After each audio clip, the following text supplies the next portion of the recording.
Good evening, ladies and gentlemen. Due to the COVID-19 emergency, tonight's Committee of Adjustment hearing is being held by video conference and live streaming video on the town's live stream webpage at oakville.ca.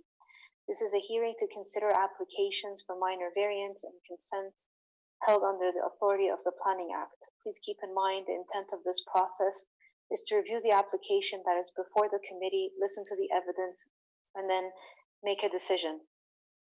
This process is not intended to be used to resolve any concerns or disputes that may exist between the town, individuals, or organizations. If a request for a deferral is made and the committee grants such a request, the applicant authorized agent must contact the Secretary-Treasurer to schedule a new hearing date. In order to conduct an effective and efficient electronic hearing, we have adopted the following process. If you are watching the live stream of this hearing on oakville.ca and if you wish to speak to an item on the agenda, please call 905-815-6095. Once again, the number is 905-815-6095. The phone number will also be posted on the screen below the live stream at oakville.ca. Staff will be standing by to take your call, and when you do call in, you will be asked your name and item number you wish to address and your telephone number. Then you will be provided with further instructions to join the video conference. When the chair of the committee polls the interested parties, the Secretary-Treasurer will unmute you when it is your time to speak. The applicant or agent will be given the opportunity to briefly explain to the committee the basis of the application and answer any questions that may arise. A maximum of 5 minutes will be provided for a presentation. You will need to state your full name and address for the record. Any submissions beyond 5 minutes will be at the discretion of the committee. All delegations must also state their full name and address for the record. A maximum of 5 minutes will be provided to make your presentation. All remarks and questions are to be directed to the chair. Any submissions beyond the 5 minutes will be at the discretion of the committee. The applicant or agent will then be provided with a further 5 minutes to respond to the comments made by interested parties and answer any questions from the committee members. If the applicant or agent has any concerns found in the staff report, particularly with any proposed conditions, this is your opportunity to advise us. The matter will be then taken into the committee for a decision. This will mark the end of all discussion.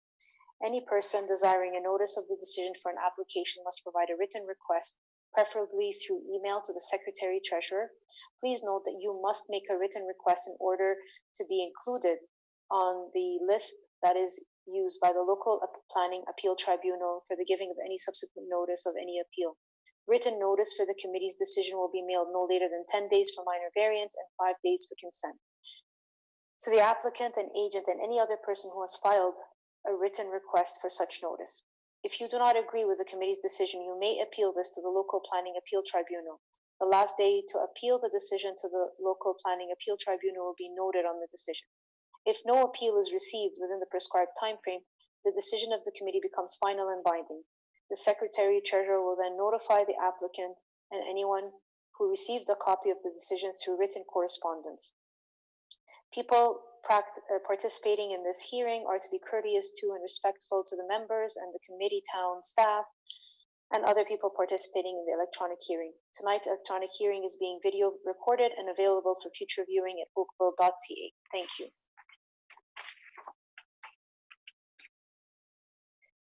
We have a full panel today. We have no regrets. Do I have any declarations of pecuniary interests? I see none. Thank you. Secretary-Treasurer, Jasmina, do we have any withdrawal, deferral requests at this time? So, Madam Chair, yeah, probably you should ask if anyone wants to defer the application, same as. Okay. I do have one comment for deferral, but I would like to hear if they want to raise the hand. Okay. So, once again, the number to call in is 905-815-6095, and it is being broadcast under the live stream at oakville.ca under the streaming. So do we have any deferrals at this time or requests for withdrawal or deferrals? I just promote Mr. Bansal, and he wants to speak. Mr. Bansal, you need to unmute yourself. Okay, can you guys hear me now? Yes. Yeah, I'm looking to defer our applications for 274 Wheaton Drive. Wheaton Drive. Okay, that is application CAV 062 of 2020, correct? Yes. Okay. We note that the staff was not of support, so you're looking to defer, I suppose, to look over your application. Yes. We'll work with planning to sort out the comments. Okay, perfect. Thank you. Members, I'm in your hands. All those in support of a deferral. Okay. Your application has been deferred. Thank you, sir. You'll see the Secretary Treasurer for the next available date when you are ready with your submissions. All right, thank you.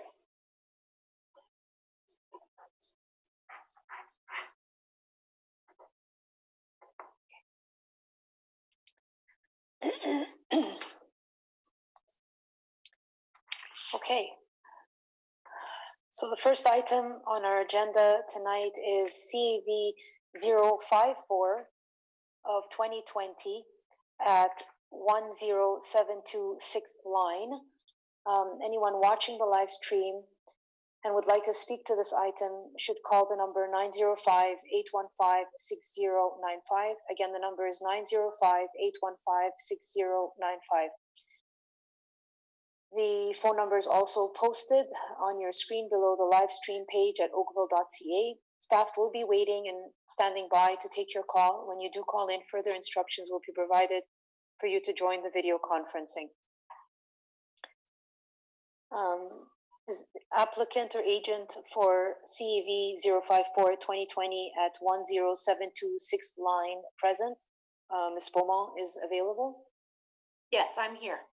Very well, thank you. Ms. Beaumont, go ahead and take us through your application. Do you have any presentations that you would like for staff to broadcast? Yes, I did send a PowerPoint presentation yesterday. I hope staff got it.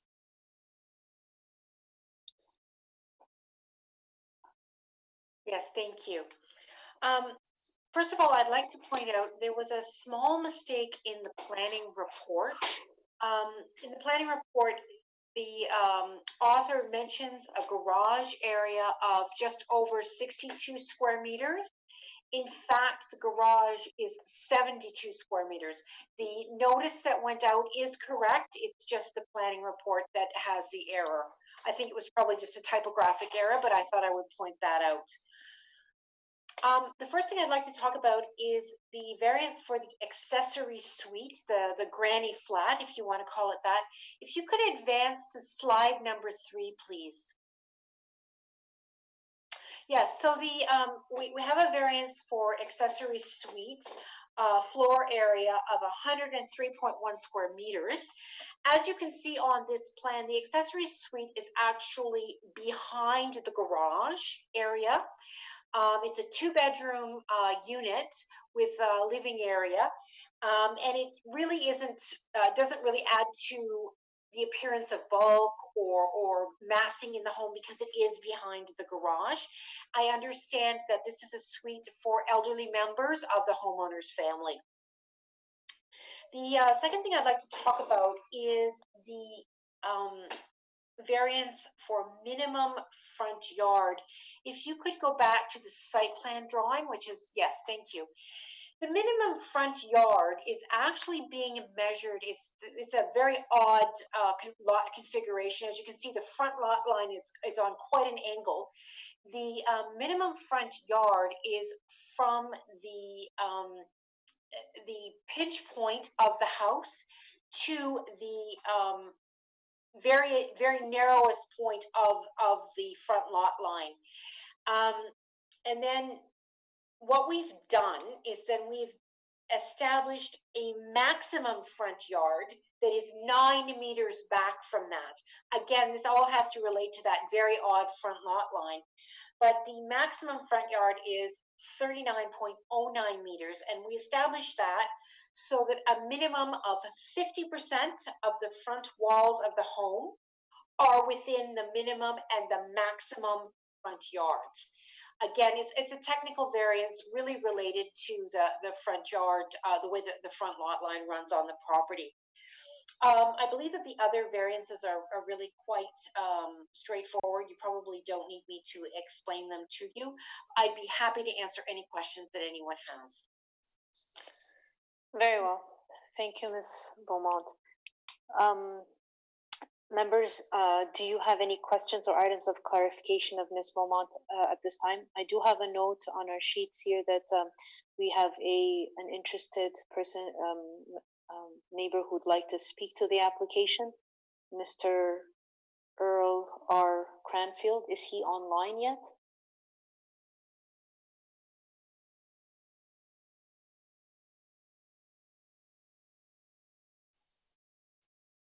Ms. Jasmina?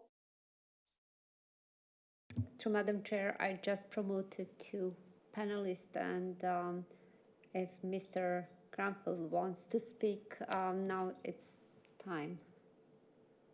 But he has to So unmute. who did you promote to speak? Mr. Cranfield, Earl Cranfield. Cranfield, can you hear me now? Yes, we can hear you. No, I think I'd like to listen to the presentation, but at the moment I haven't any objection to it. Well, sir, our procedural bylaws provide that once the agent has done her presentation, which she has, if this is your time to speak, should you choose to, once we've taken back the panel and we've gone into questions by the committee, the time to speak will have passed for you.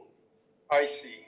So if you're satisfied with the presentation, now's the time to say so, or ask your questions for any further clarification that the agent may have before we take up questions and take the matter into committee. No, I think I'm familiar with the property now, but the first I heard of it was the notice that you sent out a few days ago. But I think I'm not opposed to what's being requested. Very well. Thank you for your submission, sir. But thank you for your help in listening to me. Thank you. Ms. Jasmina, do we have anyone else who's been promoted to speak? Through Madam Chair, I can't see anybody else. Nobody else. Very well. Members, do you have any questions or any items of clarification of Ms. Beaumont at this time? Ms. Murray, go ahead. Actually, Madam Chair, a question for town staff. Go ahead. Madam Chair, through you to town staff,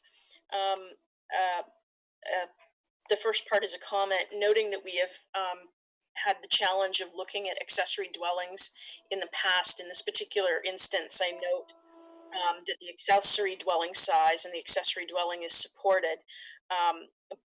But of special note is that in this particular case, the additional floor area is internal to the rear of the building and the overall floor area. Is this the distinguishing feature, and that it is not a separate building? Yeah, through you, Madam Chair, that would be, I'm a bit on an angle right now, but that would be the distinguishing feature in this particular instance, noting that typically we see accessory dwellings internal to buildings within the basement. So in this instance, noted in the staff report, the overall residential floor area ratio is well below what is permitted in the bylaw. I believe it's 29%. And 14.97% is provided, which contains that accessory dwelling. So that's where our staff were coming from in terms of supporting the proposal within the main floor of the dwelling. Thank you, and hopefully that'll be helpful to members of the public too when we discuss accessory dwellings. Thank you. Thank you. Any further questions or items of clarification? I see none. If we're prepared to take the matter into committee and propose a motion, I'm ready to entertain one. Go ahead, Ms. Murray. Thank you. Yes, Madam Chair, having conducted my site visit, reviewed the applicant's written submission as well as the town's written support staff report, which I note that the staff is in support of. Also, having taken into account the comments presented by the applicant and the submission, I will note that there is written support from the neighbors from 152 6 line, 1064 6 line, 1074 6 line, and 1070 6 line. Those are the neighbors on the record that are supporting this particular application for variance. I'm prepared to make a motion to approve the application for variance subject to the following conditions, which are that the dwelling be built in general accordance with the site plan reference number 9 dated 06/23/20 and elevation drawings reference number 8 dated 20/03/20, and that the approval expires 2 years from the date of the decision if a building permit has not been issued for the proposed construction. Thank you. Very well, thank you very much. Is there a discussion on this recommendation? I see none. All those in support? Application has been approved. Thank you. Thank you. None opposed.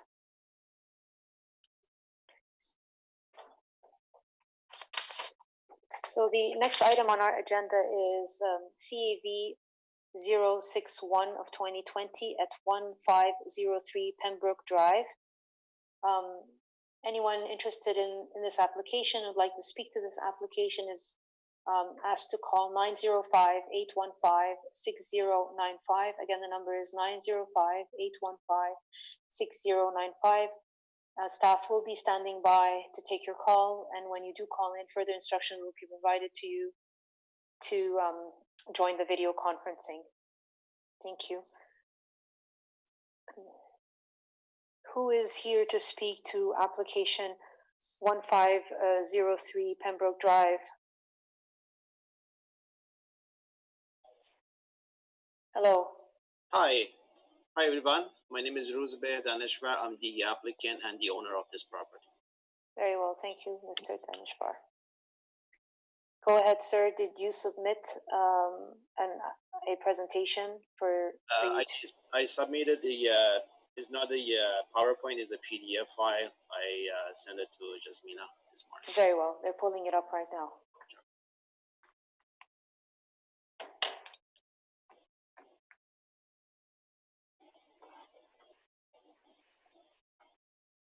So do you want me to carry on or?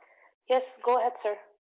Just a quick overview. This lot 1503 is located at the near intersection is Dorval and Upper Middle. It's a lot that is adjacent to relatively newly built custom built houses, as you can see in this picture. 1499 and 1495 are immediate neighbors to this lot. This lot is a beautiful lot. It's very unique in a sense that it's back to the ravine, more specifically Mans Creek. This is a bird eye view of this lot. You can see the back of that is into the ravine, and there are two other buildings relatively newly built just to the south of this lot. If you proceed to the next slide, you can see the back of this showing the lot that is basically back to the ravine at the bottom of the screen, and there are two actually banks. The dash line is the top of the highest bank, and although it's a beautiful lot, but unfortunately it's restricted by the conservation halton because of that creek, meaning that a big portion of this lot is basically untouchable and we cannot use it.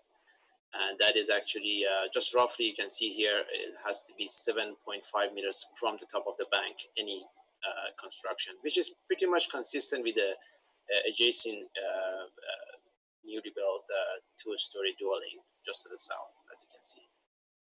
The next slide, just a couple of pictures of how this lot is being formed and the slopes. As you can see, there are two slopes, and we are just referring to the top of the first bank. And next slide is showing just the other side of this lot to the north, has the same sort of characteristic of two slopes down to ravine or creek.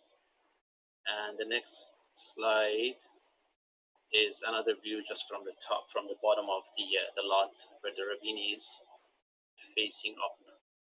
And that top of the bank is being right now staked. The stake are still in the ground.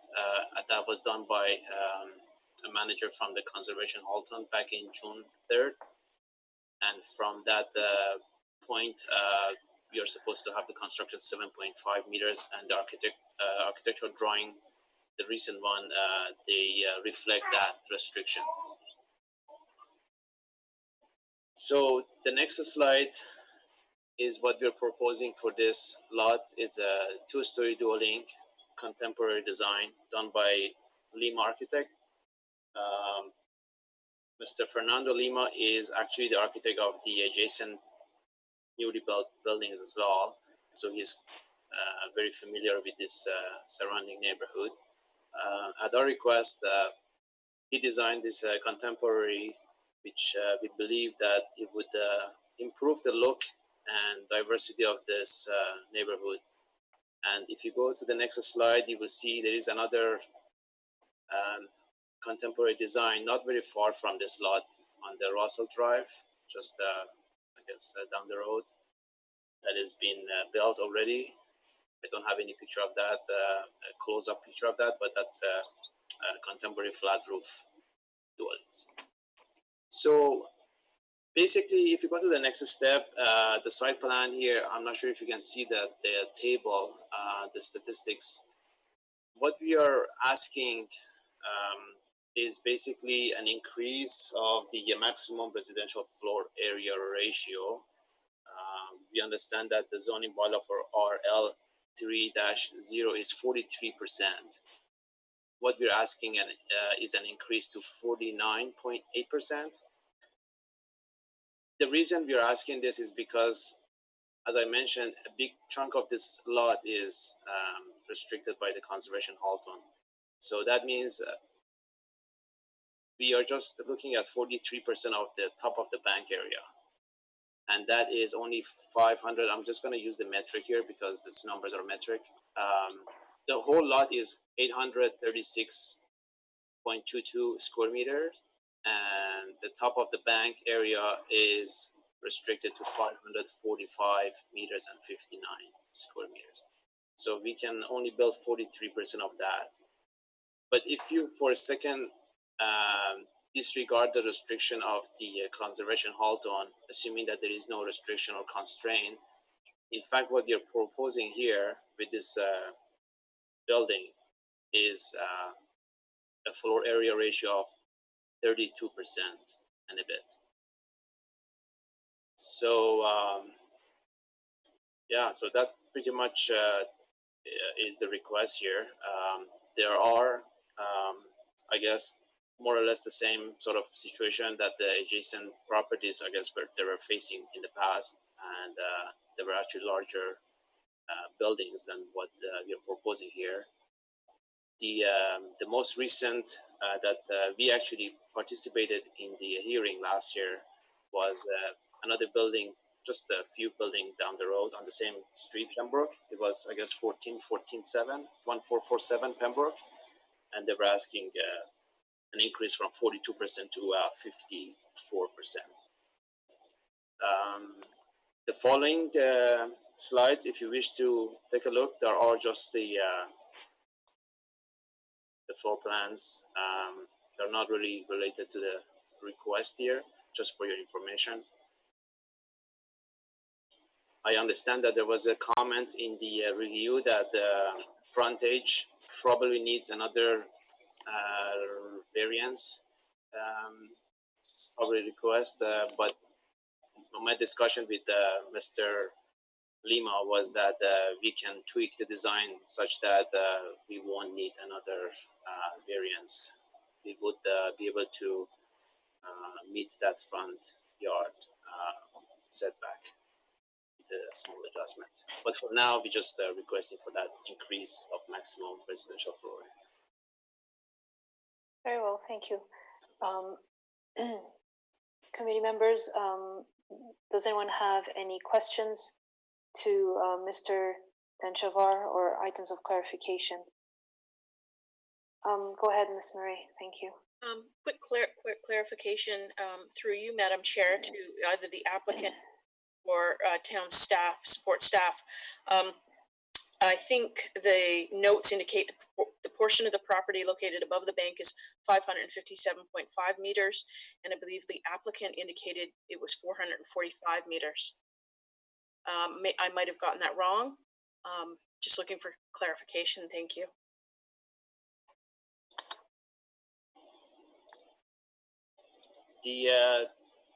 The latest number that we received from the surveyor was a little bit different than what the architects initially calculated, but the most recent one, and that's what we used for this application, was 545 decimal 59 square meters. So that's the accurate number.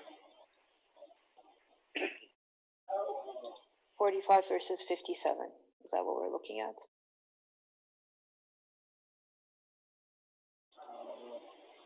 And also, I noticed in the in your comment document under the variance number 1 paragraph, I noticed that on the first line it says, for this particular application, the portion of property located above the top of bank is 557.5. That's actually not correct. That's actually bylaw, zoning bylaw. It says any numbers below that would subject to 43%. That is probably is a typo or something. That was not prepared by me, of course. But yeah, so the number that you're looking here is 545.59 square meters. Which is the number that you have in your application and variance request. And site plan as well, yes. Okay, very well. Does that answer your question, Ms. Murray? Yes, thank you, Chair. Okay, anyone else have questions or items of clarification? Mr. Telawski, go ahead, sir. Thank you, Madam Chair. I'd just like to ask the applicant to expand on his last comment with respect to the potential for a front yard variance, and he said they could tweak the design. It appears the back of the house may be at the rear yard minimum as well. How would you propose to tweak the design to make the house comply with the front yard if you can't move it back? Yeah, absolutely. What the architect right now is proposing is to actually shave off a little bit of that canopy in front of the building, decorative canopy, and also the stonework that is adjacent to the front door. So basically, they are pushing everything further back to meet that 8.3 meters requirement by the setback. What I was going to actually suggest that instead of compromising the design of the front of this building, I know the back also is kind of restricted to that 7.5 meters from the top of bank, but we still have some room to move the whole building further back, because if you notice to the back of the building, we are proposing some sort of green roof. Of course, there's no balcony there, but that green roof can be eliminated in entirety. So we can basically move that much further into the backyard in order to meet that frontage requirement. Very well. Any further questions, Ms. Murray? Thank you for that information.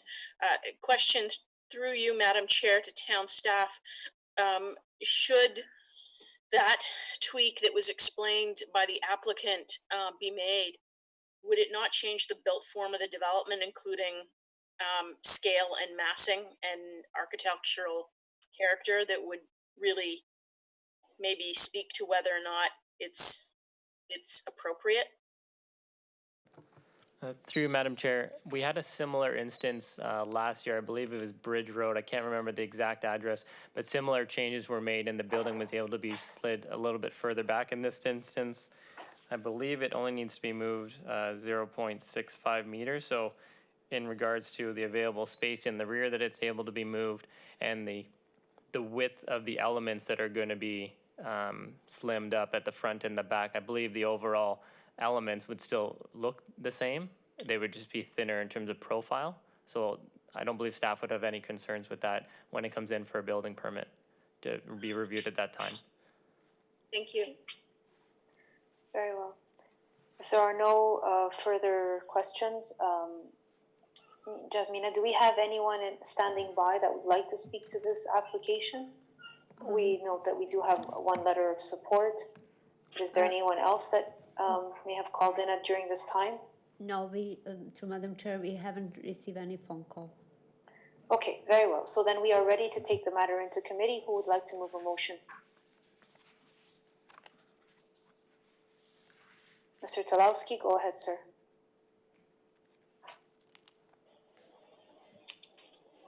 Thank you, Madam Chair. Madam Chair, I'm prepared to move this application be approved as applied for.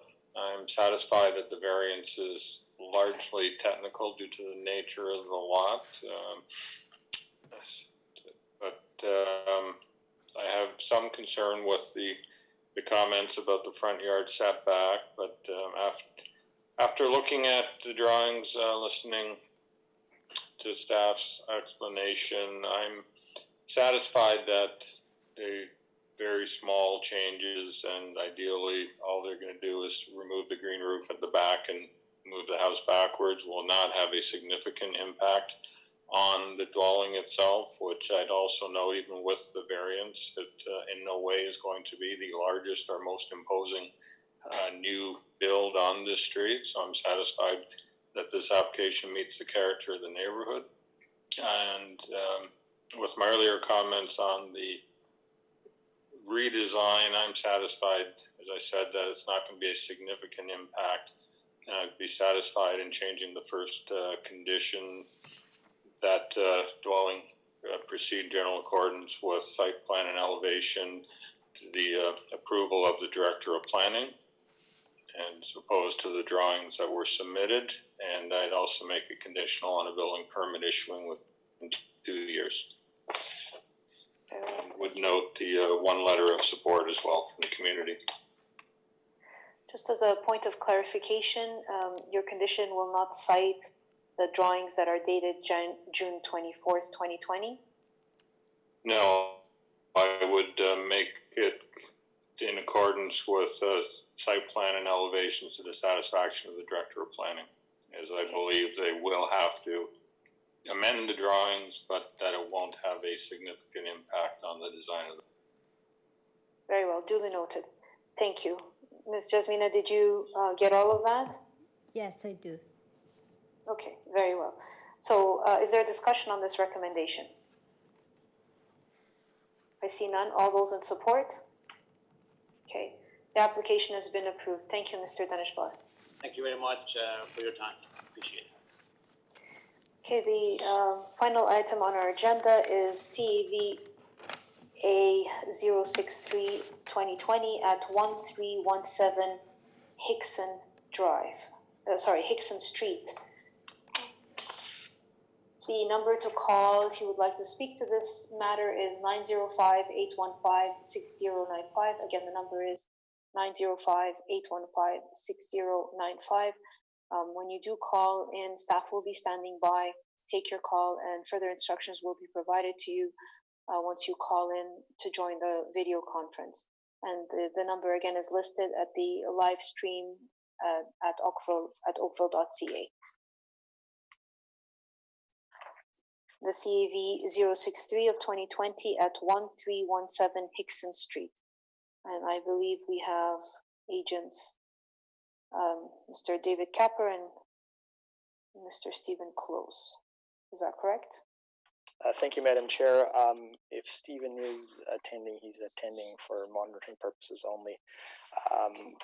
For the record, my name is David Capper with Glenn Schnorr & Associates, and our mailing address is 10 Kingsbridge Garden Circle, Suite 700, Mississauga, Ontario, L5R3K6, and we're here on behalf of the property owner, Mr. Brian Evans. Madam Very Chair, well. I Good have. afternoon. Good afternoon. Madam Chair, I have prepared a presentation for this evening. I'm happy to go into that should you wish, or if there's any questions from the committee members, I'm happy to answer those too.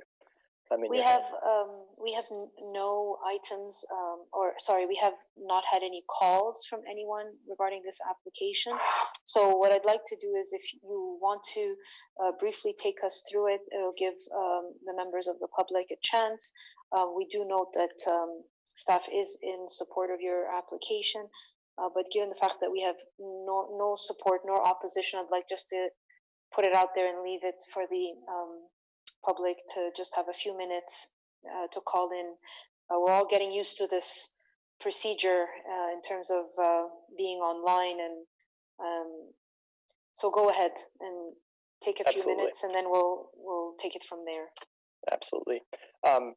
Madam Chair, I'm not entirely sure if I have control of the presentation, but if I don't, it doesn't No, seem you like don't. I do. Okay. You don't. But you Thank you. feel free to speak up and ask them to go Sure. to the If slide I that could, you'd like. Sure. So the application before you, A063-2020, is for the municipal address 1317 Hickson Street, obviously in Oakville. Jasmine, if I could ask you to flip to the next slide. Unfortunately, this doesn't provide you a lot of context in terms of the location of the property, but I can tell you that the property is on the east side of 3rd Line and north of Lakeshore Boulevard, in the sort of the Coronation Park area. The property is on the north side of Hickson, and you'll note that it is generally at the end of Hickson Street, and you'll note that the adjacent properties to the north and to the east all have, at least within those 8 or 9 dwellings, you can see that 5 of them have rear yard pool and sort of amenity areas in the rear yard. If I could ask for the next slide, please. So the application before you this evening is for a single variance, and the variance seeks an increase in lot coverage from the maximum permitted of 25% to the maximum proposed of 28.38%. So that's a 3.38% increase above what's permitted in the bylaw. And in terms of area that we're talking about, it's 32.34 square meters above the maximum permitted in the bylaw, or 348 square feet. And in terms of what that is above the existing dwelling, it would add an additional 4.28% of coverage to the lot, and an additional 40.89 square meters, or roughly 440 square feet above what's existing on the property. And that variance is being requested to facilitate the addition of a loggia, a covered cabana, a covered gazebo, if you will, as well as a pool shed, both associated with a sort of a substantial landscaping pool addition in the rear yard. I do have elevations of the proposed the 2 components. So sorry, this is the site plan, and if I would ask Jasmine to click once more, that is the first element of what's being proposed. That's the loggia. And the next slide identifies the location of the pool shed. But everything that you see in the image in the rear yard, so that's the in-ground pool, the spa, the paving, and the landscaping, that's all proposed as part of this project. The 2 components of the loggia and the pool shed are the components that increase the lot coverage beyond what's permitted in the bylaw. But what you will note is that there's no additional floor area that's being added to the actual dwelling itself. And I could ask Jasmine for the next slide, please. So this is just the northerly elevation of the loggia. And I think if I flip to the next slide, that's the easterly elevation. So that's if you were standing at ground level looking into the loggia towards the east. And the next 2 slides very quickly are the proposed elevations for the pool shed and cabana. Pool shed or cabana, I think, is probably better to describe it as that. So that concludes my presentation for this evening. I'm happy to answer any questions if there are any. Very well. Thank you, Mr. Capper. Members, are there any questions for Mr. Capper or items of clarification at this time? Ms. Murray, go ahead. Thank you for your presentation, Mr. Capper. Can you share with me what is to be enclosed within the pool shed? Through you, Madam Chair. So it's typical to have the mechanical equipment associated with the pool. So your pool pumps, pool heaters, those kinds of things, as well as any storage associated with the landscaping amenities. So deck chairs, pool floaties, if you will. You know, the typical stuff that gathers around in the summertime around the pool and needs somewhere to live in the wintertime. Thank you. I was trying to determine if there was going to be a washroom, a kitchen, etc. in the pool shed. Through you, Madam Chair, I have not. I can't answer that in the affirmative or not. I don't know of any. It certainly hasn't been identified to me from the contractor that's involved in the project. I don't believe there is, though. I think again, it's for pool equipment as well as storage of stuff that you would use around the pool. I do not believe there's going to be a bathroom. Is there, Madam Chair, is there someone who can answer that question?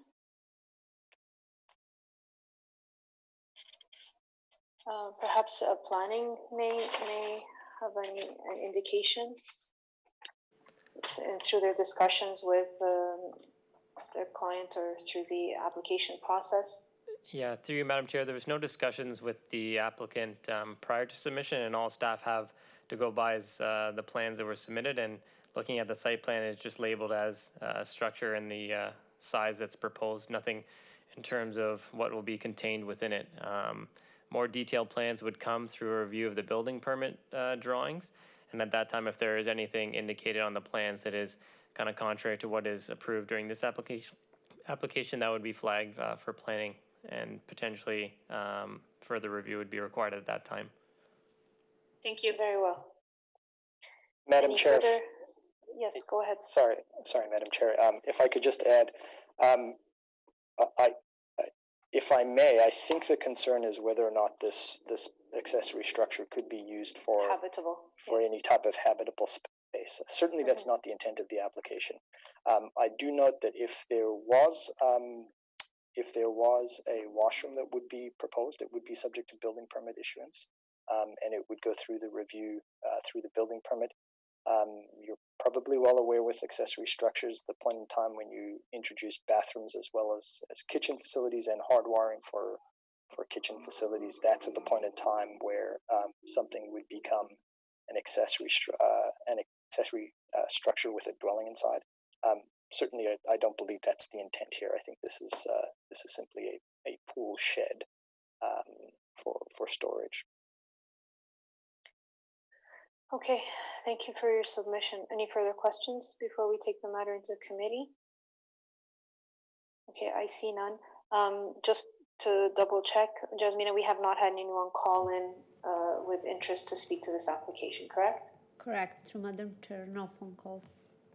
Okay, in that case, then we can take the matter into committee. Who would like to move a motion?